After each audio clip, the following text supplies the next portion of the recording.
12 глава. След това цялото общество израиляни потеглиха на път от пустинята си, според Господната заповед, и разположиха стан в Рефидим, където нямаше вода да пие народът. Затова народът се караше с Моисей и рече: дай ни вода да пием. А Моисей им рече: защо се карате с мене? Защо изпитвате Господа? Но народът ужадня там за вода и роптаеше против Моисей: защо ни изведи от Египет да умориш с жажда и нас и чадата ни и добитъка ни? Тогава Моисей извика към Господа, казвайки: какво да правя с този народ?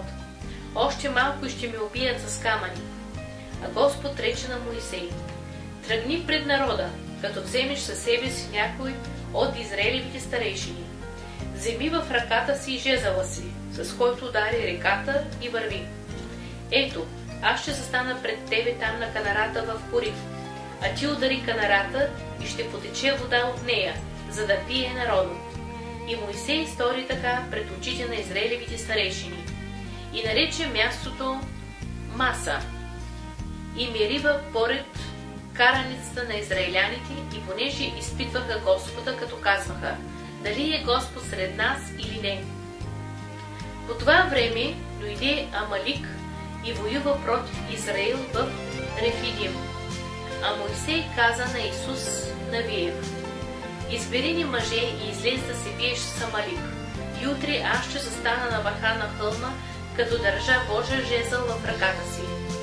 И Исус стори както му каза Моисей, и се би с Амалик, а Моисей, Аарон и Ор се качиха на върха на хълма. И когато Моисей издигаше ръката си, Израил надвиваше, а когато спущаше ръката си, Амалик надвиваше. А като натегнаха ръцете му, взеха камък и подложиха на Моисей, и той седна на него. Аарон и Ор, единият от едната страна и другият от другата, подпираха ръцете му. И така ръцете му се подкрепяха до залез слънце. Така Исус порази Амалик и людите му с меч.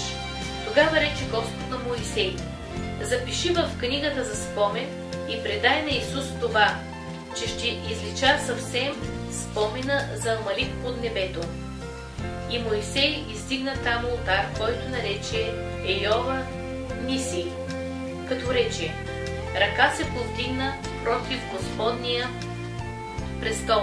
Затова Господ ще воюва против Амалик от поколение в